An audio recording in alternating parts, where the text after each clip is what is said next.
औज़ुबिल्लाहि मिनश्शैतानिर्रजीम बिस्मिल्लाहिर्रहमानिर्रहीम। शुरू अल्लाह के नक़ास नाम से, पाक नाम से, मुबारक नाम से, जो रहमान रहीम खालिक मालिक राज़िक हर चीज़ पे कादिर है। रब्बे ज़ुल जलाल है, रब्बे ज़ुल जलाल है, या हय्यु या क़य्यूम है। मेरा और आपका खालिक और मालिक रब है।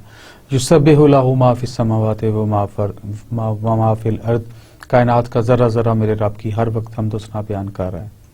हज़ारों करोड़ों लामतनाई दुरूद व सलाम अल्लाह के प्यारे नबी के नाम। बाद अज़ खुदा बुजुर्ग तो ही किस्सा मुख्तसर। Gentlemen, with this we start our lecture 15. Before starting the lecture, as you all know, I generally share some good message of the day with you, just for the purpose of goodness, for the purpose of the positivity, ताकि हमारी ज़िंदगी, और मैं ये साथ साथ आपसे हर दफ़ा कहता हूँ कि मैं अपने आप को भी रीश्योर करता हूँ कि हम सही ट्रैक पे रहें, सही लाइनों पे रहें और एक दूसरे को लेस का अजर दे। कहा गया जी रब्बे ज़िदनी इल्मा, ये हमेशा कहा करें, रब्बे ज़िदनी इल्मा, ऐ मेरे रब मेरे इल्म में इजाफा फरमा। O my lord increase me in my knowledge. रब्बे ज़िदनी इल्मा, मेरे रब मेरे नॉलेज में इजाफा फरमा, मेरे इल्म में इजाफा फरमा। अल्लाहुम्मा इन्नी अस्अलुका इल्मन नाफ़िअन, ऐ मेरे रब तू मालिक है, तू खालिक है, तू राज़िक है, मुझे मेरा नफ़ा पहुँचाने वाला इल्म दे, मुझे पॉजिटिव इल्म दे, कंफर्ट वाला इल्म दे। O Allah, I ask you for knowledge that is of benefit, जो कि ह्यूमैनिटी कम्युनिटी और तेरे ट्राइब के लिए हमेशा बेनिफिट वाला हो, पॉजिटिव वाला हो, खैर वाला हो। ये दोनों दुआएं, और ये दोनों दुआएं इल्म बढ़ाने के लिए हैं, आपकी कैपेसिटी बढ़ाने के लिए हैं, अल्लाह से आजिज़ी के साथ दुआ करने के लिए हैं कि अल्लाह ताला मेरे और आपके इल्म में हमेशा इजाफा फरमाए। Love your parents and treat them with loving care, for you only know their the value when you see their empty chair. इस बात में कोई शक नहीं, कायनात में सबसे यूनिक एसेट, सबसे मैचलेस एसेट और सबसे कीमती एसेट्स हर इंसान के उसके पेरेंट्स हैं, उसके वालिदैन हैं। तो ये इंग्लिश प्रोवर्ब है, तो मैंने आपसे शेयर की just to give you the impact of the psychology, कि अपने वालिदैन की आज खिदमत कर लें, आज उनकी हिफाजत कर लें और जो अपनी जन्नत कमा लें, उनका दिल ठंडा रख लें, क्योंकि इस चीज़ का शायद आपको एहसास उस वक्त होगा जब उनकी कुर्सी खाली होगी, यानी वो इस दुनिया में नहीं होंगे। तो अल्लाह ताला मुझे और आपको अपने वालिदैन का हमेशा मुअद्दब और उनकी अच्छी खिदमत करने की हिम्मत तौफीक अता फरमाए, आमीन। जेंटलमैन, बिफोर मूविंग फॉरवर्ड, मैं आपसे लेक्चर 14 की जो प्रीवियस लेक्चर है उसकी समरी शेयर करना पसंद करूंगा, so that we are on the same page and we recapitulate all the things and we recomprehend the things and we move forward. Summary previous lecture क्या है? It was identify annual accounting activities that make year end the busy season, उनको देखना। Explain the purpose of adjusting entries पे हमने बात की थी। Then describe and prepare the basic 4 types of adjusting entries, 4 different types की entries की हमने बात की थी। और explain practically the concept of materiality, materiality का जो कॉन्सेप्ट है उस पर हम बात की, उस पर हमने बातचीत की कि मटीरियलिटी क्या है। And explain the concept of adequate disclosure, उस पर बात हुई। Explain how interim financial statements are prepared in a business that closes its accounts only at the year end. Explain how interim financial statements are prepared in a business that closes its accounts only at the year end. Interim arrangement क्या करेंगे हम जब yearly account close हो रहा होगा, different statements उसमें से कैसे emerge होंगी। Then preparing a worksheet and explain its usefulness. Worksheet को कैसे प्रिपेयर किया जाता है? आपको याद होगा 4 से 5 स्टेप्स थे उसमें। इनिशियल स्टेप्स थे, फिर उसके बाद एक्यूरल एंट्रीज थी, फिर एडजस्टमेंट थी, फिर एडजस्टेड ट्रायल बैलेंस था, फिर इनकम स्टेटमेंट थी, फिर इनकम स्टेटमेंट के बाद बैलेंस शीट थी। वो स्टेप वाइज हम गए थे उस पर। और उसके बाद now we start the lecture 15 to move ahead इंशाल्लाह and to cover more further things. Adjusting entries in the worksheet, explain why adjustments are needed, कि हमें एडजस्टमेंट्स क्यों चाहिए। और ये सीखने के बाद हमें एक्सपेक्टेड लर्निंग आउटकम्स हैं। List the classification of the accounts that occupy each column of 10 column worksheet, उसमें होगा complete a worksheet for a service enterprise, उसके लिए। And generalized the and post adjusting entries and prepare statement from the worksheet, statement worksheet में से statement कैसे prepare की जाती है, जैसे इनकम स्टेटमेंट है और बैलेंस शीट है। हम बात कर रहे थे प्रिपेयरिंग एडजस्टिंग एंट्रीज। ये एक इस पे थोड़ा सा तफसीलन आपने फोकस रखना है इस टॉपिक पे, क्योंकि एडजस्टिंग एंट्रीज या एडजस्टमेंट एंट्रीज हमें सही आ गई तो बाकी की सारी स्टेटमेंट्स की मेनली क्लैरिफाई हो जाएंगी और हमें पता चल जाएगा कि एक पर्टिकुलर अकाउंट पीरियड पे हम चीज़ों को आगे लेके कैसे चलते हैं।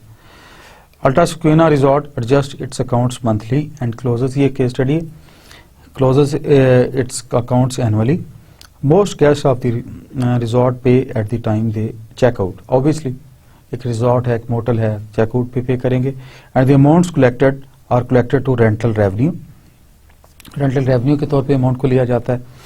अ few guest pay in advance for rooms and these amounts are credited to unearned rental revenue, obviously at the time of receipt. The following information is available as a source for preparing adjusting entries at December 31. December 31 को financial transaction की detail आ गई। Alpha, salaries earned by employees but not yet recorded or paid amount is $7,900. As of December 31st, Alta Sequita has earned $1175 rental revenue from current guests who will not be billed until they are ready to check out debit rent receivables. On number 1st, a suite of rooms was rented to a corporation for 6 months for a monthly rent of $3,200. The entire 6 months rent of $19,200 was collected in advance and credited to unearned rental revenue. इस resort की, इस motel की fourth जो transaction है वो है limousine to carry guest to and from the airport had been rented in the beginning of December 19 from transport rentals, obviously at the daily rate of $120. No rental payment has yet been made. The limousine has been rented for 13 days in December. 13 दिन के लिए इन्होंने rent पे ली $120 per day के हिसाब से, लेकिन वो उसकी रेंट पे नहीं किया। नेक्स्ट फिफ्थ ट्रांजैक्शन है लोगों की, a 6-month loan in the amount of 30,000 had been obtained on December 1st. Interest is to be computed at a rate of 10% per year and is payable when the loan is due. No interest has been paid and no interest expense has been recorded. कोई उसमें से record नहीं किया गया। छठी इनकी जो transaction है वो है depreciation on the resorts building is based on the estimated useful life of 30 years. जो बिल्डिंग अभी इंफ्रास्ट्रक्चर पे आ गए हैं 30 ईयर्स उसकी एस्टिमेटेड लाइफ है। The original cost of the building was 1,75,500 $17,55,000. Alta Sequita uses the straight line method. इन्होंने straight line method के तहत 17,55,000 की वो बिल्डिंग बनाई ली और 30 ईयर्स उसकी एक्सपेक्टेंसी लाइफ है। डेप्रिसिएशन का कंसेप्ट आ जाएगा इसमें, ये ज़हन में रखें। In December, Alta Sequita Resort entered into an agreement to host the annual symposium of ACE American for Clean Environment in April for the next year. The resort expects to earn rental revenue of at least $45,000 जो उन्होंने advance booking किया symposium के लिए। A 1-year fire insurance policy has been purchased on September 1 and recorded as the unexpired insurance के तौर पे उस entry को इन्होंने लिया। हमने देखा कि इन्होंने काफ़ी ट्रांजैक्शंस की 8 से 10 और इसकी इंस्ट्रक्शंस जो हैं इसको पोस्ट करने के लिए इसको न्यूमेरिकल की हुई हैं। For each above lettered paragraphs draft a separate adjusting journal entry. सबसे पहले तो हर एक एंट्री की, हर एक ट्रांजैक्शन की सेपरेट एडजस्टिंग एंट्री हम ड्राफ्ट करेंगे इंक्लूडिंग एक्सप्लेनेशन, साथ साथ हम उसकी एक्सप्लेनेशन भी देंगे। If the information indicates that an adjusting entry is needed. Adjusting entry अगर की है, क्यों की है, किस तरह की है, वो भी साथ बतानी चाहिए हमें। वन और more of the above paragraphs may not require any adjusting entry. मुमकिन है सबके साथ ना चाहिए हो, वो तो हम केस टू केस बेसिस पे देखते हैं जी। As of December 31st, how much of 19,200 were received on number 1 has been earned by Alta Sequita. In this amount, the same of the amount of revenue recognized in your adjusting entry for item C. Explain. ये कैसे adjusting entry में हमने किया, इसको भी explain हमने करना है। हमने इनकी इंस्ट्रक्शनें भी देख ली, इनकी फाइनेंशियल ट्रांजैक्शंस भी देख ली। अभी हम प्रैक्टिकल प्रॉब्लम्स की तरफ आएंगे ताकि वन बाय वन हम केस स्टडी देखें और इसको प्रॉपर एंट्रीज को अंडरस्टैंड करें कि एडजस्टिंग एंट्रीज कहाँ हैं, कौन सी एंट्री कैसे पोस्ट हुई है जनरल के तौर पे, so that we are conceptually clear. अगर आप गौर करें, जैसे मैंने शुरू में भी आपको कहा था कि अल्टा सीक्वा सबसे ऊपर फर्म का नाम आएगा, उस ऑर्गेनाइजेशन का नाम आएगा, बिजनेस एंटरप्राइज का नाम आएगा, दरमियान में उसका लिखा जाएगा जर्नल है, और जो हम काम कर रहे हैं that is we are dealing with adjusting entries. अभी अगर एडजस्टिंग एंट्रीज पे फोकस करें तो सबसे लेफ्ट पे सीरियल नंबर आएगा, फिर उसके बाद उसकी डेट आएगी, फिर अकाउंट्स एंड टाइटल एक्सप्लेनेशन का कॉलम है, फिर डेबिट्स हैं, फिर क्रेडिट्स हैं। नंबर 1 पे आती है हम अल्फा पे, दैट इज दिसंबर 31। सैलरीज की बात हुई थी, 7900 सैलरीज थी एम्प्लॉयज की। ये वो सैलरी है टू सैलरीज पेएबल में चली गई, डेबिट में उधर से डेबिट हो गई, पेएबल में होंगी, क्रेडिट में चली जाएंगी 7900। नीचे हमने पर्पस लिख दिया to record salaries owed to employees at the year end, आखिर में जो सारी की सारी सैलरीज जानी है एम्प्लॉयज सबको। फिर दूसरी दिसंबर 31 की दूसरी एंट्री रेंट रिसीवेबल जो हमने एक एंट्री में देखा दैट $11,075 था, वो रेंट रिसीवेबल में आ गया डेबिट में, और टू रेंटल रेवेन्यू में वो चला गया, क्योंकि वो रेवेन्यू है क्रेडिट में उधर हो गया $11,075। To record revenue earn but not yet billed, ये बेसिकली रिकॉर्ड इसलिए किया गया कि रेवेन्यू आना है लेकिन अभी तक वो कैश रिसीव ही नहीं हुआ, बिल नहीं हुआ, because they are not paid with advance. दिसंबर 31 को अनअर्न रेंटल रेवेन्यू 3200 आ गया ये, और फिर इसके बाद टू रेंटल रेवेन्यू में 3200 चला गया। To record earning of rent revenue for December which had been received in advance, ये एडवांस रेवेन्यू अलहदा है जो उसके अलहदा एंट्री इन्होंने कर दी। अब इसके बाद आप देखें फोर्थ एंट्री है इनकी लेमोजीन रेंटल एक्सपेंस। आपने देखा होगा 13 डेज के लिए इन्होंने लेमोजीन ली थी $120 पर डे पे, तो इन्होंने उसका भी कुछ पे नहीं किया था, सो लेमोजीन रेंटल एक्सपेंस के हेड में इन्होंने $1560 लिख दिए, और टू रेंट पेएबल में भी $1560 लिख दिए।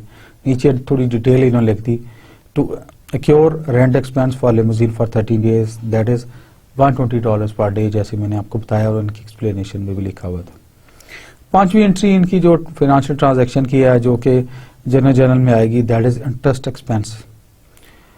वो इंटरेस्ट एक्सपेंस पे है जो इंटरेस्ट पेएबल है इनका, that is interest expense is $250, then to interest payable is $250, to accrue 1 month's interest on bank loan, that is for example bank loan जो आपने लिया $30,000 आपने लिया, 10% 1.5 हाफ किया 250 के तौर पर उसको उसने पर मंथ उसकी निकाली कि इंटरेस्ट पेएबल उसका कितना है। अभी दिसंबर डेप्रिसिएशन एक्सपेंस बिल्डिंग, आपको याद है बिल्डिंग की बहुत हैवी अमाउंट थी, 11 लाख समथिंग 17 लाख एंड 55,000 थी, और उसकी एक्सपेक्टेंसी लाइफ जो है वो 30 ईयर्स थी।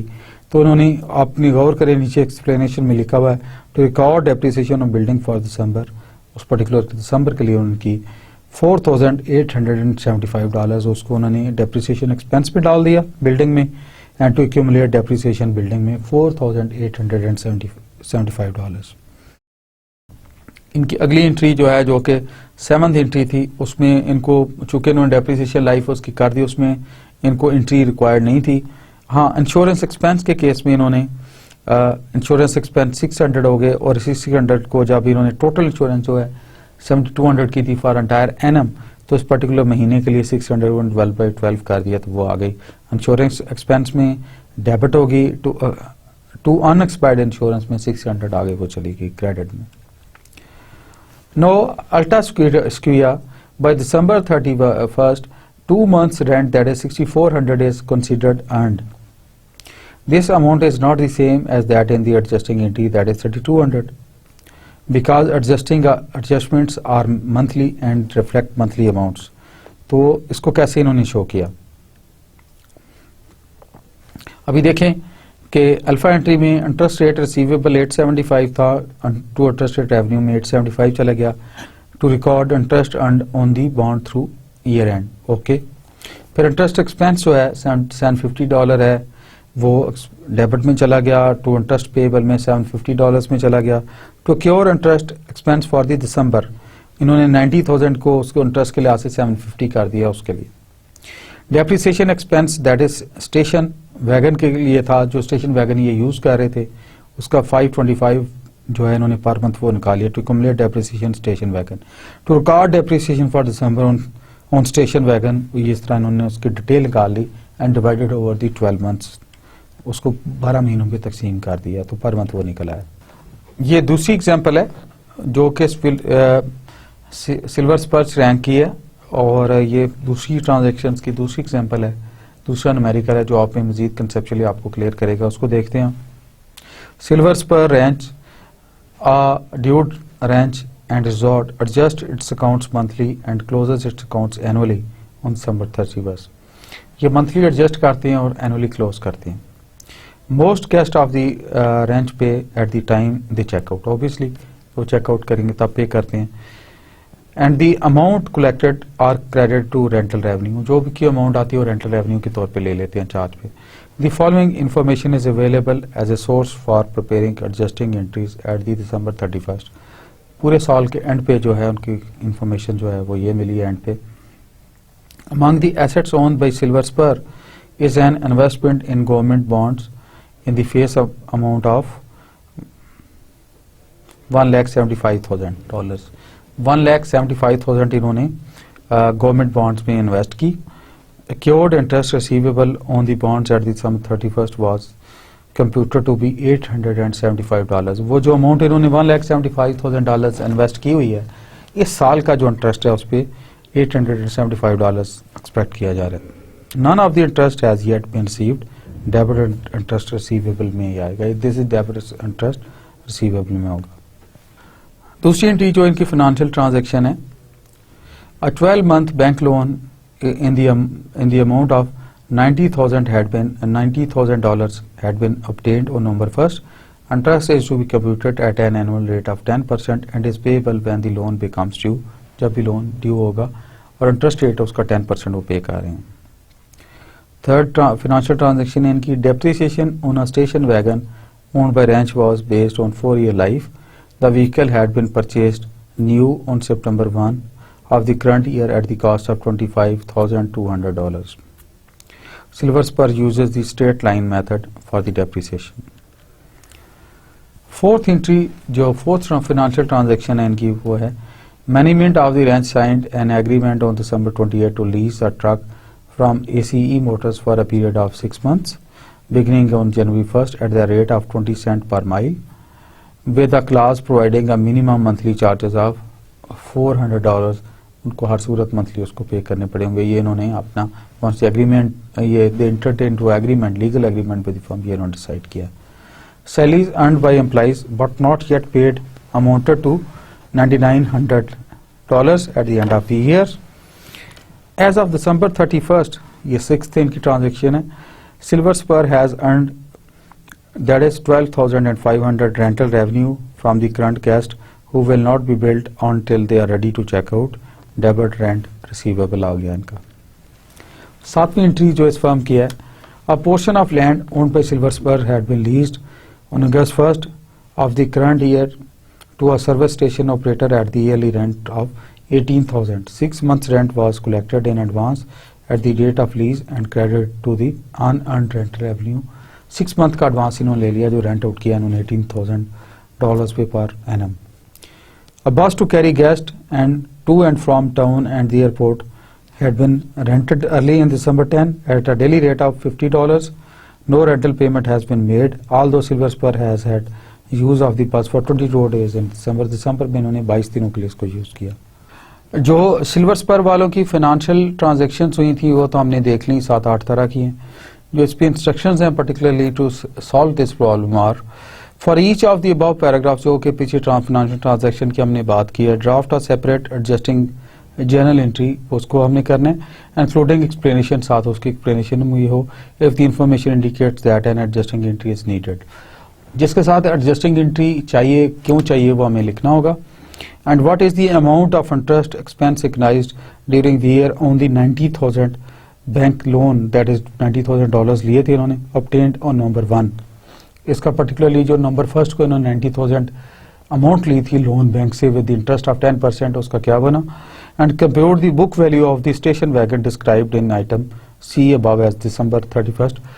बुक वैल्यू इसलिए उसकी रखनी पड़ेगी कि वो एक आइटम है, एक व्हीकल है, टेंजिबल है, जो टाइम के साथ उसकी वैल्यू यूजफुल लाइफ उसकी कम हो रही है, डेप्रिशिएट हो रही है, तो उस पर भी बात करेंगे। अब सबसे पहले हम एज यूजुअल आपको पता है कि जो भी एंट्री बनाएं, जो भी जर्नल बनाते हैं, सबसे पहले ऊपर फर्म का नाम आता है, that is Silver Spur Ranch, journal adjusting entries की बात हो रही है। और उसके ऊपर जब हम सबसे ऊपर जाते हैं तो नो एंट्री रिक्वायर्ड। इको पे जाके आपने देखा सैलरीज एक्सपेंस आ गई 9900, तो it is to salary payable पे चले गए and to record salaries owed to employment year end. फिर उसके बाद दिसंबर 31 की रेंट रिसीवेबल था 1,25,000, जो कि दिसंबर में इनका जब चेकआउट करते हैं इनके गेस्ट तो उस वक्त ये पे करते हैं। तो इसका इन्होंने एंट्री डेबिट में कर दी। और to accumulate the depreciation station wagon उसको 12,500 उन्होंने उसको कर लिया। जो उसका रेंट रिसीवेबल है पहले उसको उधर कर दिया। To record rent revenue earned but not yet billed. ये बेसिकली इन्होंने इसलिए किया कि रेंट रेवेन्यू रिकॉर्ड तो कर लिया लेकिन अभी पे नहीं की वो जो उन्होंने यूज की ये फैसिलिटी। दिसंबर 31 को अनअर्न्ड रेंटल रेवेन्यू 1500 आया, टू रेंटल रेवेन्यू 1500 चला गया। It is to record earning of the rental revenue in December which had been received in advance. जो एडवांस ले लिया था इन्होंने 1500। उसके बाद बस रेंटल एक्सपेंस रेंट 1100 आ गया, रिसीवेबल था। To record rent expense for bus for 22 days जो कि $50 पर डे के तौर पे थी, दैट इज 1100 आती है, उसको इन्होंने रिकॉर्ड किया और अभी पे नहीं किया, यूज किया। उसके बाद ब्रावो एंट्री थी इनकी, इंटरेस्ट एक्सपेंस 2 मंथ्स 1500 लिया। 90,000 को जब 10% पे आपको पता है इन्होंने लिया इंटरेस्ट, 90,000 इंटरेस्ट था और 2 मंथ्स का जब उसको निकाला तो $1,500 निकला, वो डेबिट में चला गया। उसके बाद कॉस्ट ऑफ स्टेशन वैगन जो थी $25,200 थी और less accumulated depreciation that is $525 into 4 per month, यानी 525 जो उसकी यूजफुल लाइफ की जब हमने निकाली तो पर मंथ उसकी डेप्रिसिएशन $525 थी, इंटू 4 किया तो 4 मंथ की निकल गए। सो $25,200 में से आपने $2,100 निकाले। टोटल जो उसकी वैल्यू है उस पर्टिकुलर व्हीकल की बस $25,200। उसकी जो डेप्रिसिएशन पर मंथ है दैट इज $525। जब इसको हमने 4 से ज़रब दिया तो $2,500 निकल आए।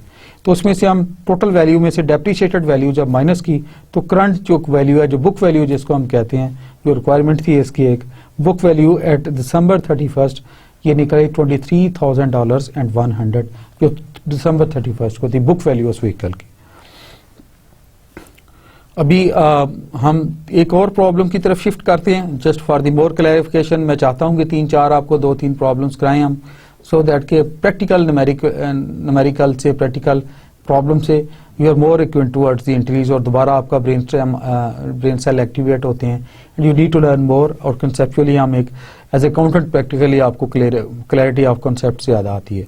तो एक नई केस स्टडी है, एक नया न्यूमेरिकल है, नया एग्जाम्पल है। It says the Nick Charles investigations वालों ने ये लिखा है, Nick Charles operates a private investigation business इनका है called Nick Charles investigations. Some clients are required to pay an advance for the company services while others are billed after the services have been rendered. ज्यादातर बाद में देते हैं और services के बाद कुछ देते हैं क्योंकि सर्विसेज सेक्टर की फर्म है, कुछ एडवांस देती है इनको। Advance payments are credited to an account entitled unearned retainer fee which represents unearned revenues. The business adjusts its accounts each month and closes the accounts to the end of each quarter. ये हर महीने adjust करते हैं और हर quarter पे close करते हैं, ये ज़हन में रहे, पिछला एनुअल ही था। At March 31, the end of first quarter, the trial balance appears as follow. March 31 यानी पहले क्वार्टर के बाद जो ट्रायल बैलेंस अपीयर हुआ वो इस तरह था। इन्होंने शो किया निक चार्ल्स इन्वेस्टिगेशन, सबसे ऊपर उनका नाम आ गया फर्म का, फिर ट्रायल बैलेंस लिख दिया।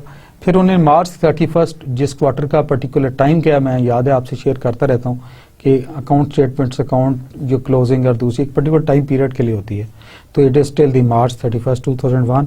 अकाउंट टाइटल और एक्सप्लेनेशन है इसकी, वो अगर हम 1 by 1 देखें तो इनके पास कैश जो है 17,150 है, फीस रिसीवेबल $37,800 है, अनएक्सपायर्ड इंश्योरेंस 1600 की है, प्रीपेड रेंट है 5400 का, ऑफिस सप्लाईज है इनकी $1050 की, ऑफिस इक्विपमेंट इनका $17,100 का। Accumulated depreciation of the office equipment जो इन्होंने कैलकुलेट की हुई है वो है $5,700 और अकाउंट्स पेबल $3,900, अन अंडर retainer fees is $24,000 and Nick Charles capital is जो उसने ओनर ने अपनी इक्विटी लगाई हुई है इस बिजनेस पे दैट इज $45,300। अभी निक चार्ल्स कैपिटल हो गया। निक चार्ल्स ड्राइंग भी उसने को पर्सनल यूज के लिए की होंगी खुद ही, दैट इज $3,200 उसने निक चार्ल्स ने खुद की है। निक चार्ल्स इन्वेस्टिगेशन वाले के ट्रायल बैलेंस की बात हो रही है तो उसने जो फीस अर्न की उसमें $33,320 की, डेप्रिसिएशन एक्सपेंस 570 हो गए, रेंट एक्सपेंस 3,000 हो गए, ऑफिस के सप्लाई एक्सपेंस जो डिफरेंट हुए हैं उसके इस क्वार्टर के दैट इज 3,000 और official supplies expense $450, insurance expense जो उन्होंने बताए $800 और telephone expense $1,200, travel expense $3,400, salaries जो कि स्टाफ की सैलरीज हैं दैट कम्स टू बी $19,500।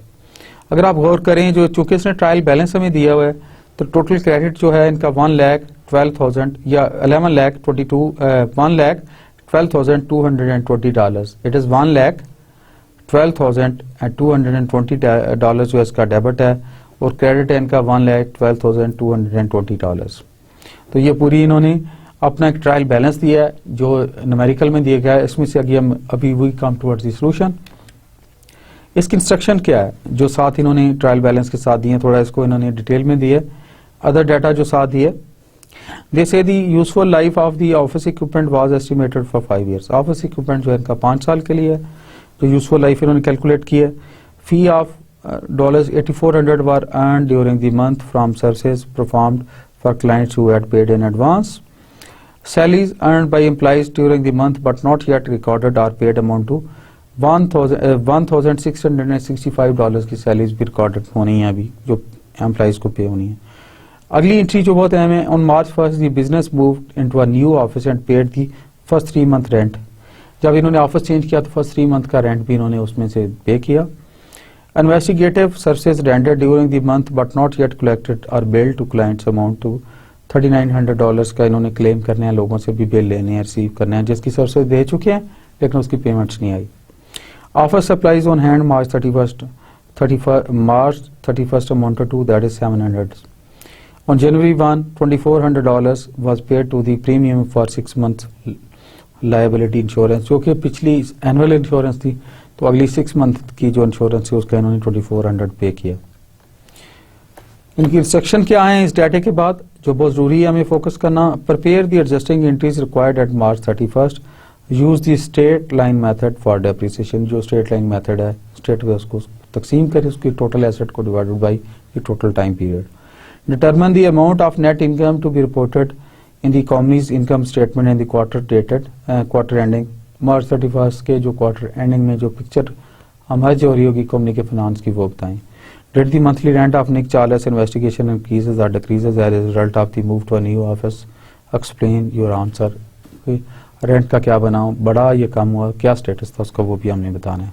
हमने देखा एक पर्टिकुलर प्रॉब्लम हमें दी गई, हमें ट्रायल बैलेंस दिया गया, हमें फिनेंशियल ट्रांजैक्शंस की डिटेल्स दी गई, हमें कुछ इंस्ट्रक्शंस दी गई इस प्रॉब्लम को सॉल्व करने के लिए on ground. So now we related it on ground and we are more conceptual clear. I ensure कि चीज़ें बेहतर हर एक एंट्री को हम डिस्कस करें ताकि बेहतर तरीके से आपकी कॉम्प्रिहेंशन बढ़े। इसमें सबसे ऊपर जैसा कि फर्म का नाम आ गया, फिर प्रॉब्लम ऑब्वियसली ये प्रॉब्लम है, फिर फर्म का नाम आ गया, निक चार्ल्स इन्वेस्टिगेशन वालों की है, फिर नीचे जर्नल आ गया। एक्सट्रीम लेफ्ट कॉलम आपने हमेशा याद रखना है, सीरियल नंबर आएगा, फिर डेट आएगी, अकाउंट टाइटल का कॉलम है, फिर डेब्ट और क्रेडिट है। March 31st को डेप्रिसिएशन इन्होंने लिखी $285 एक्यूमुलेटेड डेप्रिसिएशन ऑफिस इक्विपमेंट का। आपने सुना होगा कि 700 के 5 years का उन्होंने इक्विपमेंट की वो सोची थी। आप गौर करें अगर इस पर ये कैसे आई। To record depreciation expense of office equipment for the month that is 17,100 का ये टोटल इक्विपमेंट ऑफिस इक्विपमेंट, और 12 महीनों पे इन्होंने जब इसको डिवाइड किया तो 285 इसके क्वार्टर की इसकी आ गई। अच्छा, March 31st को अनअर्न्ड रिटेनर फीस है $8,400, और ये fees to be fees earn जो है ये डेबिट पे भी चली गई और क्रेडिट में भी हो गई। It is investigative services rendered during the month to customers who had paid in advance. ये बेसिकली जो एडवांस पेमेंट से एक उन्होंने ट्रांजैक्शन बात की थी उसकी एंट्री इन्होंने एडजस्ट कर दी कि $8400 वो ले लिए इनसे। उसके बाद सैलरीज को रिकॉर्ड करने के लिए उन्होंने $1665 का किया to record salaries earn during the month but not yet recorded or paid. ये रिकॉर्ड नहीं की तो इसलिए इसकी इन्होंने एडजस्टिंग एंट्रीज की। उन्होंने कहा सैलरीज एक्सपेंड की एक तरफ से 1665 और दूसरी तरफ सैलरीज पेएबल में क्रेडिट में डाल दी $1665।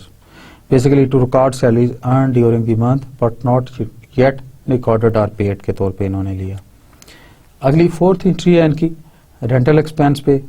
अब रेंटल एक्सपेंस पे आप देखें portion of prepaid rent used in March 5400 into 1 into divide by 3 1800 उस एक क्वार्टर का उन्होंने निकाल लिया। उस क्वार्टर का जो रेंट आता है दैट कम्स टू बी $1800 जो नीचे एक्सप्लेन किया गया है। रेंट एक्सपेंस के $1800 उन्होंने डाल दिए और क्रेडिट में 1800 डाल दिए to it is to prepaid rent के तौर पे उन्होंने पास रख लिए। फिर उन्होंने फी रिसीवेबल की फिफ्थ एंट्री है the fee earn was $3900 taken on charge earn में $3900 क्रेडिट में ले ली। It is to record investigate services rented during March for which there has been no billing और कलेक्शन। अभी तक कलेक्ट नहीं की इन्होंने। दो तरह की फीस थी ना, एक कलेक्ट हो गई थी एडवांस में, एक सर्विसेज के बाद होनी थी, ये वो वाली है जो बात की सर्विसेज के बाद होनी है। Then sixth entry is office supplies expense to office supplies $350 हो गए और ये आपने उसको डेबिट पे भी डाल दिया और टू ऑफिस सप्लाईज के केस में क्रेडिट पे भी डाल दिया। Office supplies during the month that is per month की इन्होंने निकाल ली -700 करके 350 लिहाज से वो ले ली। अभी मार्च 31 को निक चार्ल्स वालों की इंश्योरेंस एक्सपेंस की जो 7th एंट्री है वो है उन्होंने इंश्योरेंस एक्सपेंस पे $400 दिए और टू अनएक्सपायर्ड इंश्योरेंस की जो कि नेक्स्ट 6 मंथ की आपको याद है वो पे की थी 400। Insurance expense for March was $2400 divided by 6 month. एक महीने की मार्च की उन्होंने निकाल दी 400 इसमें डाल दी पर मंथ जो कि which was for the month of March. Total जो है $2400 थी 6 मंथ की। आगे हम अगर गौर करें इस पे अभी निक चार्ल्स इन्वेस्टिगेशन वालों की इनकम स्टेटमेंट है फॉर द क्वार्टर एंडिंग मार्च 31। ये इसको आगे इन्होंने किया हुआ है अकाउंट टाइटल्स एक्सप्लेनेशंस को 1 by 1 लिया हुआ है। फी एंड पर ट्रायल बैलेंस इन्होंने $33,320 की आगे एड फीस रिकग्नाइज्ड इन एडजस्टमेंट बी 8400 की थी और फी रिकग्नाइज्ड एडजस्टमेंट ई जो कि इनको एडवांस मिल गई थी 3900। तो आप अगर गौर करें total fee and revenue for the quarter ending March 31 was जो रेवेन्यू इन्होंने अर्न किया दैट वाज $33,320 एक लिया और $12,300 एक लिया। इन दोनों एंट्रीज को मिला के टोटल $45,620 इन्होंने रेवेन्यू अर्न किया for the first quarter that is ending मार्च। अभी निक चार्ल्स इन्वेस्टिगेशंस वालों की इनकम स्टेटमेंट की बात कर रहे हैं हम और for the quarter ending March 31 first quarter की थी। फी एंड पार्शियल बैलेंस वो हमने देख लिया था, ये शुरू में ऊपर आ गया था कि 45,620 उन्होंने अर्न की थी। Total fee and revenue for the quarter March 31 was हमने पिछली स्लाइड में भी ये देखा था, अभी फिर देख लेते हैं 45,620 था। अभी हम इनकम स्टेटमेंट की चूंकि बात करनी है तो आपको याद होगा कि इनकम स्टेटमेंट के केस में total revenues earn minus expense जो है वो नेट इनकम होती है। तो इस केस में जो रेड में शो किया है वो इनकी रेवेन्यू शो किया गया फिलहाल। इनकम जो है ब्लू में शो हो रही है लेस एक्सपेंसेस। एक्सपेंस आप गौर करें तो डेप्रिसिएशन एक्सपेंस पर ट्रायल बैलेंस 570 था, रेंट एक्सपेंस पर ट्रायल बैलेंस में दिया हुआ था 3000, ऑफिस सप्लाईज एक्सपेंस पर ट्रायल बैलेंस में दिया हुआ था $450, इंश्योरेंस एक्सपेंस ट्रायल बैलेंस में 800 दिया हुआ था, टेलीफोन एक्सपेंस ट्रायल बैलेंस में 1200 इंडिकेट किया हुआ था, ट्रैवल एक्सपेंस भी ट्रायल बैलेंस में 3400 इंडिकेट किया हुआ था, सैलरीज एक्सपेंस ट्रायल बैलेंस में 19,500 इंडिकेट किया हुआ था। सो सब टोटल क्या होगा एक्सपेंस पर ट्रायल बैलेंस हुआ जो ट्रायल बैलेंस में इंडिकेट किया हुआ था जो हमने शुरू में दिखाया था आपको दैट वाज 28,920। अच्छा आगे हम जाएं तो इसमें ऐड हमने मजीद चीजें जो की वो ये हैं depreciation expense for adjustment that is 285, salaries expense and adjustment 1665, rent expense adjusted 1800, office supplies and adjusted D that is 350 और इंश्योरेंस एक्सपेंस $400 की जो निकली थी, सब टोटल एक्सपेंस ही टोटल $4500 ही आ गए। तो आप अगर गौर करें $4500 में से हमने total expense for the quarter ended 31 March को जो किया B plus C minus D, B plus D equal to D कर दिया, अब $33,420 आया। तो अगर हमने टोटल इनमें से एक्सपेंस निकाला 4500 में से तो ए माइनस डी आ गया $12,200। नेट इनकम के बाद या इनकम स्टेटमेंट के बाद अगली रिक्वायरमेंट थी हमारी जो 40 थी इनकी requirement, did the money rent of Nick Charles investigation increase और decrease as a result of the move to new office on March 1st, explain your answer. ये रिक्वायरमेंट थी हमारी, one of the answer for the clarity of the concepts. आप इस पे नीचे अभी देखते हैं हम कैसे ये इंक्रीज हुआ या डिक्रीज हुआ step by step. Account titles explanation में monthly rent 300 per month as a result of the move to new office, monthly rent prior to move was 1500 and 3000 rent expense for January and February per trial balance, जो trial balance में हमें 2 month का हमने पे किया हुआ था 3000 and monthly rent after move that was 1800, 54 prepaid rent पर ट्रायल बैलेंस 3 मंथ्स, वो ये आ गया।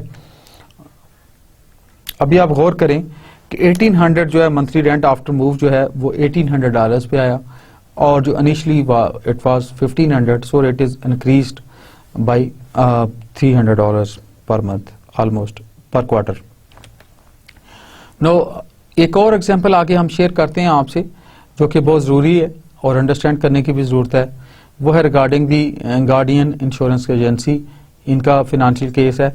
Guardian insurance agency adjusts its accounts monthly but closes them only at the end of the calendar year. Okay, the adjusted balance of the revenue and expense accounts at September 30 of the current year and at the ends of 2 earlier months are as follow.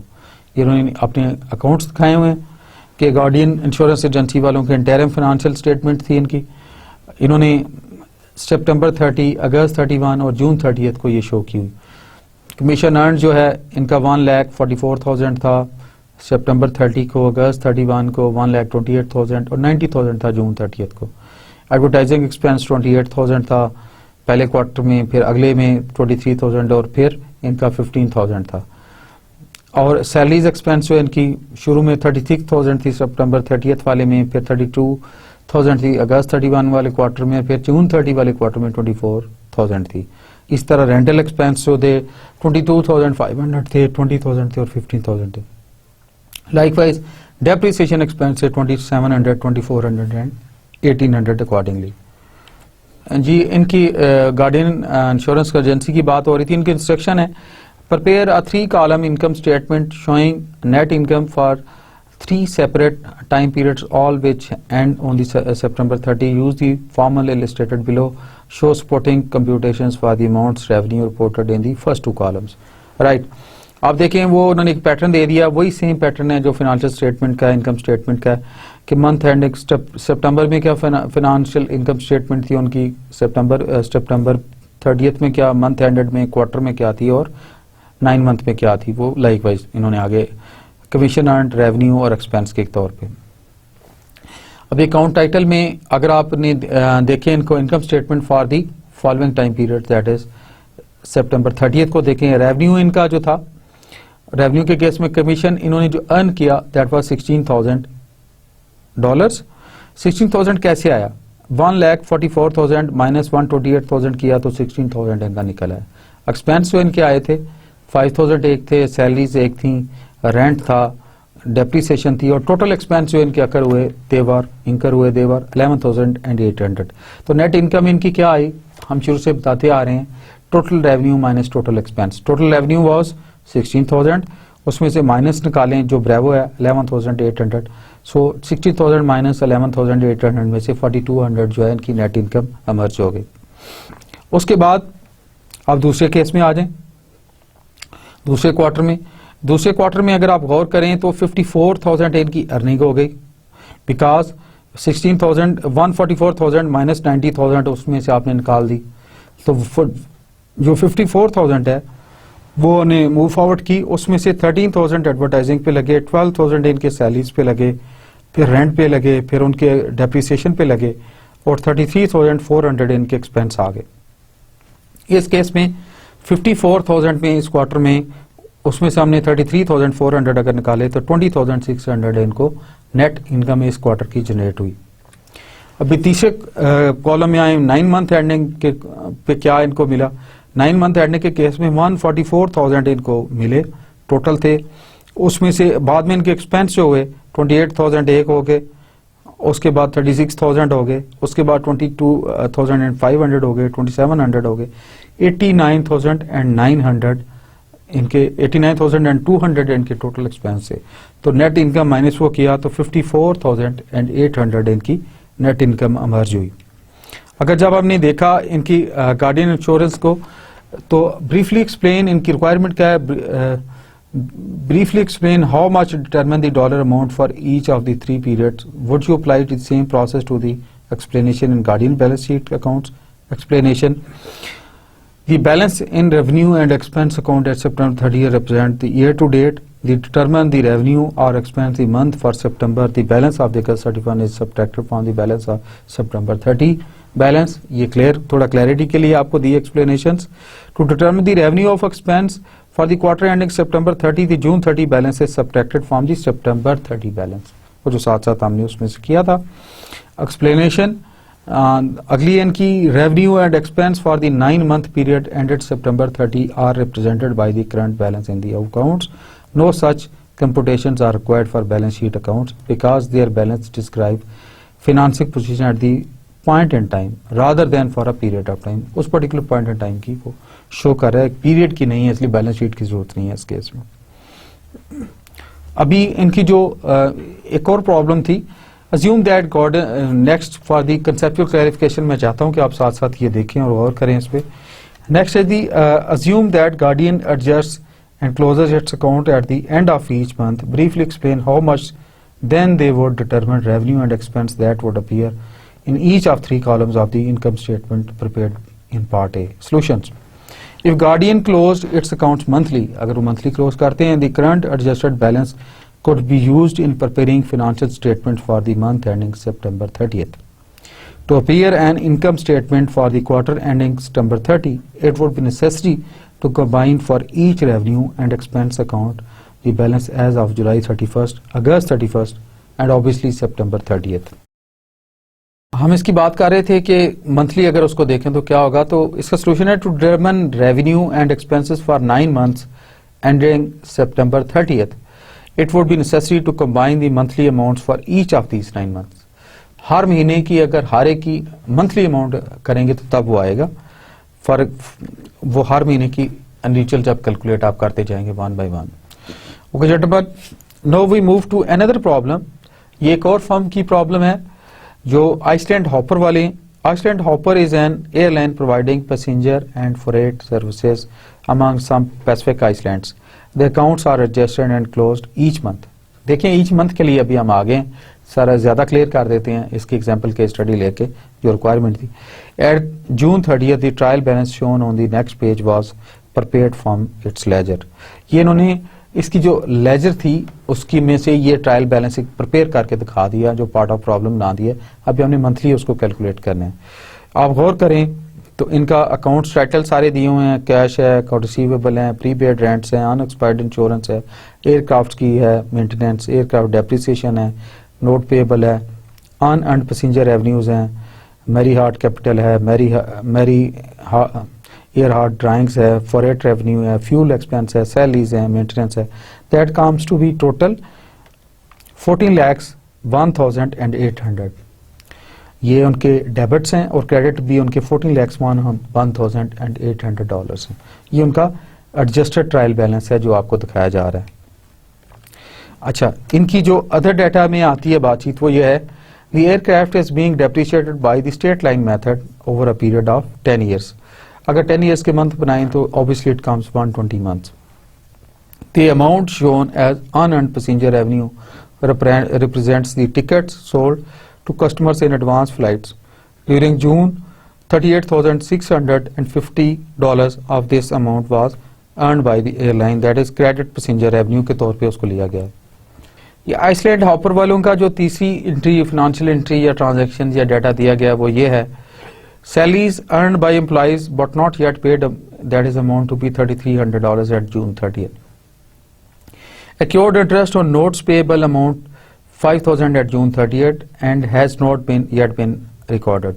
Interest is paid monthly within 10 days of the end of the month, that is 600,000 note payable mature December 31st 2003. बाकी जो पांचवी इनकी one of the guideline है या इनकी information है financial transaction के लिहाज से, वो है one of the Iceland hoppers regular customer is specific trading company. The airline keeps track of the weight of the shipments carried for the trading company during the month and sends bill shortly after month end.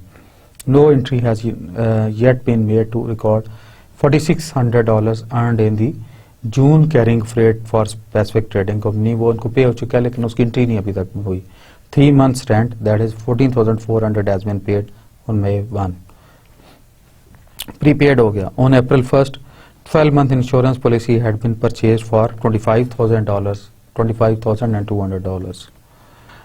ये जो Island hopper की हम बात कर रहे हैं, इन्होंने सारा हमें डेटा दे दिया, इंस्ट्रक्शंस दे दी, ट्रायल बैलेंस दे दिया, जो जो रिक्वायरमेंट्स हैं, फाइनेंशियल ट्रांजैक्शन की डिटेल दे दी.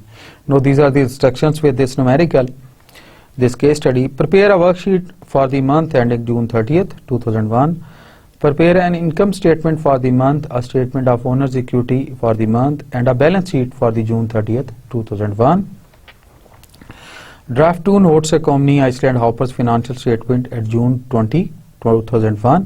The first should disclose depreciation methods in use and depreciation lives assets being depreciated.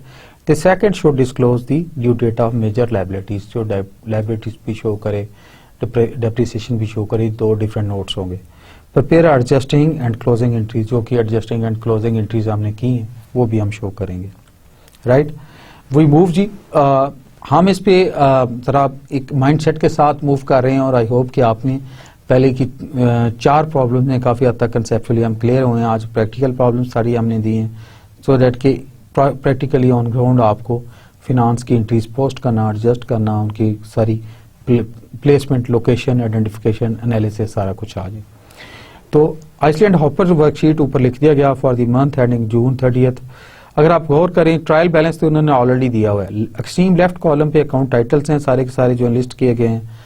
Then column 2 becomes the trial balance. Trial balance में सारी की सारी entries as it was given to us वो show किया गया. अभी अगर हम इसकी एडजस्टमेंट का कॉलम हमने खुद करना है और उसके बाद एडजस्टेड ट्रायल बैलेंस आएगा. अभी हम एडजस्टमेंट्स में जब जाते हैं तो आप गौर कीजिएगा थोड़ा सा. एडजस्टमेंट में सबसे पहले एयरक्राफ्ट की depreciation expense for the June की बात कर रहे हैं. तो 1,20,000 एक एयरक्राफ्ट की प्राइस है dollars, divided by 120 10 years life expectancy थी, तो डेप्रिसिएशन आ गई $10,000 per month. Revenue from passenger tickets and earned is in June. Salaries owed to employees at the month end. Unrecorded interest expense through June 30th. Unrecorded freight revenue earned in June, and rent expense for June is 14,400 divided by 3, that is 4,800. Insurance expiring in June, जो total insurance है divided by 12 कर दी तो $2,200 वो आ गई. अच्छा, इन सब को हमने इधर प्लेस कर दिया अकॉर्डिंगली. आप देखिए एडजस्टमेंट को प्लेस कैसे किया इन्होंने. अकाउंट रिसीवेबल $4,600 आ गए, प्रीपेड 4,800 आ गए, अनएक्सपायर्ड इंश्योरेंस जो $2,100 आई थी वो आ गई, और जो ई एंट्री थी वो, फिर एफ एंट्री आ गई, फिर जी वाली आ गई. अल्फा की एयरक्राफ्ट डेप्रिसिएशन हमने निकाली थी अल्फा पे, आपको याद होगा वो $10,000 हमने इधर क्रेडिट में प्लेस कर दी. फिर उसके बाद 38,650 अनअर्न्ड रेवेन्यू है वो डाल दिया, और 3,300 जो पेबल सैलरीज हैं वो हमने एडजस्टमेंट इसमें कर दी जून में. अच्छा, उसके बाद अगर आप गौर से देखें, थोड़ा सा इसको कंपैरेटिवली चेक करें, तो पहला कॉलम जो है हमारा ट्रायल बैलेंस का है, फिर दूसरा एडजस्टमेंट का है. ट्रायल बैलेंस का हमारे पास आ रहा था 40 लाख, जो 1,401,800 डेबिट में था, 1,401,800 क्रेडिट में था. अभी एडजस्टमेंट जब हमने की तो 68,450 हमारी डेबिट में आ रही है, 68,000 68,450 ये हमारे क्रेडिट में आ रही है। जब हमने इसको एडजस्ट किया, that is the adjusted trial balance के तौर पे लिया, जो हमने एडजस्टमेंट के बाद किया, तो 1,424,700 जो है हमारी डेबिट में आ गया, 1,424,700 हमारी क्रेडिट में आ गया, जो आफ्टर डूइंग द एडजस्टमेंट जो हमने पिछली स्लाइड पे की है। हमने, अगर आपने गौर किया हो तो पिछली स्लाइडों में ट्रायल बैलेंस से एडजस्टमेंट की थी, एडजस्टमेंट्स के बाद हमने trial balance adjusted trial balance पिछली स्लाइड में निकाला था। इस स्लाइड में गौर करें और फोकस करें। Now will come towards the income statement कि इनकम स्टेटमेंट क्या है। इनकम स्टेटमेंट में अगर आप फोकस करें, फ्रेट इनकम आपको आ गई 1,35,550, ये आपके क्रेडिट में गई है। एक्सपेंडिचर्स में आपके सैलरीज का एक्सपेंस आ गया, फिर आपके सैलवेजेस का आ गया, फिर 12,000 आपका मेंटेनेंस एक्सपेंस आ गया, फिर 10,000 एक और एक्सपेंस है, फिर 5,000, 4,800, 2,100 जो आपका इंश्योरेंस का एक्सपेंस आया था जो हमने निकाला था। तो आप इस पे फोकस अगर करें तो आपको शुरू से हम बताते आ रहे हैं, पहली 4-5 प्रॉब्लम्स पे भी ये बात शेयर हुई थी कि income statement always indicates total revenues minus total expenses net income. तो टोटल रेवेन्यूज जो जनरेट हुए हमारे पास 1,35,550 और 38,650 दूसरा रेवेन्यू जनरेट हुआ था जो पैसेंजर रेवेन्यू में एडवांस मिला हुआ था। तो total income comes to be $1,74,200 हमें इनकम हुई थी। इसमें से हमने जब एक्सपेंस निकाले सारे तो हमारे एक्सपेंस थे 1,58,600। सो इन दोनों का जो डिफरेंस होगा that is the net income जो हमें शो होगी।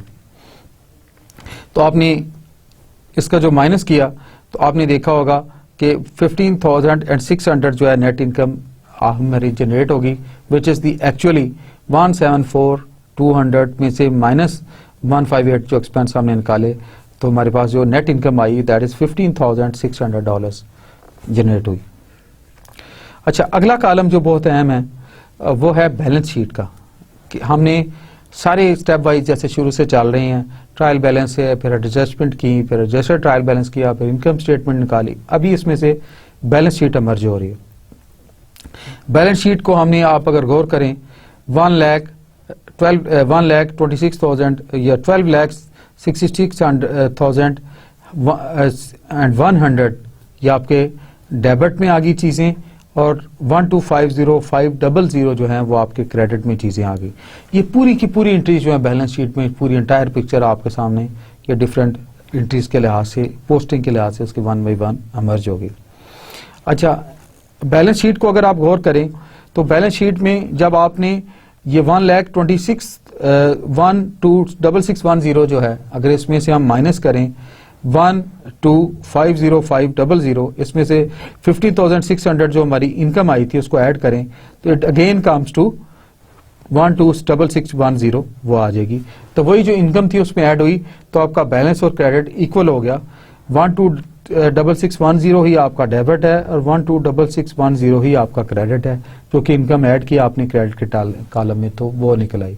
सो हमने जब इसको परफॉर्मेंस फीडबैक की या इसको काउंटर चेक किया तो this statement accounts are suppose to be right as per balance sheet because इनका क्रेडिट और डेबिट इक्वलेंट है after making all the entries and all going through all the financial activities for this firm. अच्छा, अभी Iceland hopper वालों की income statement की बात करते हैं, बड़ा क्लियर हमने उसमें भी एक्सप्लेन कर दिया है डिटेल में, दोबारा ये 1 बाई 1 क्लैरिटी में लिया गया फॉर द मंथ हेडिंग जून 30, 2001। शुरू में हमने बात की थी फ्रेट रेवेन्यू आगे, पैसेंजर रेवेन्यू आगे, टोटल 1,74,200 आगे। एक्सपेंस जो इनके जब एड ऑन हुए तो जब आपने 158,600 इंश्योरेंस एक्सपेंस वगैरह डाल के 2,100, तो टोटल एक्सपेंस इनके आगे 1,58,600, तो नेट इनकम इनकी जनरेट होगी $15,600 जो पिछली स्टेटमेंट में भी हमने दिखाई है। हमने इनकम स्टेटमेंट देख ली। अभी आइसलैंड हॉपर वालों की स्टेटमेंट ऑफ ओनर्स इक्विटी जो है वो अलहदा शो करने की रिक्वायरमेंट थी for the month of June 30, 2001। Mary Earhart capital जो 230,850 था, नेट इनकम इनकी 15,156,000 थी, सब टोटल इनका ये आ गया। और विड्रॉल जो उन्होंने किए, जो ओनर्स थे $7,000 किए थे, सो उनकी जो टोटल ओनर्स इक्विटी निकली जून 30 को that becomes to $2,39,450 as shown on this slide.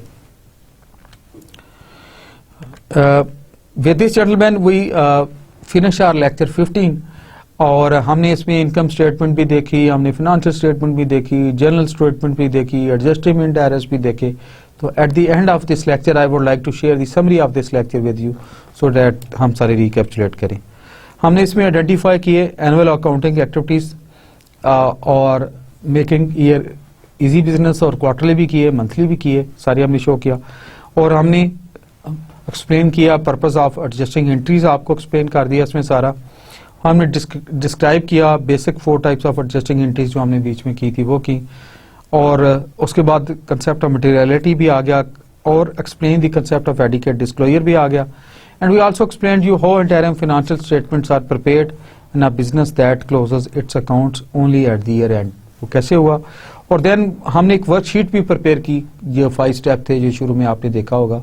Trial balance था, एडजस्टमेंट की, फिर एडजस्टेड ट्रायल बैलेंस आ गया, फिर उसके बाद इनकम स्टेटमेंट आ गई, फिर उसके बाद हमारी बैलेंस शीट आ गई, और वर्कशीट के भी हमने डिफरेंट स्टेप देखे। अच्छा, उस वर्कशीट को देखने के बाद हमने ये देखा कि मंथली, क्वार्टरली, एनुअली जब आप देखते हैं, आप चेंज करते हैं तो डिफरेंट लेवल पे उसके क्या इम्पैक्ट्स आते हैं बिजनेस पे, कौन सी एंट्री एडजस्टिंग एंट्री के तौर पे लेनी है, और बाज़ दफ़ा एडजस्टिंग एंट्री की जरूरत भी नहीं होती, और कौन सा ट्रायल बैलेंस आगे हमने फॉरवर्ड लेके जाना। So with this we end our lecture 15।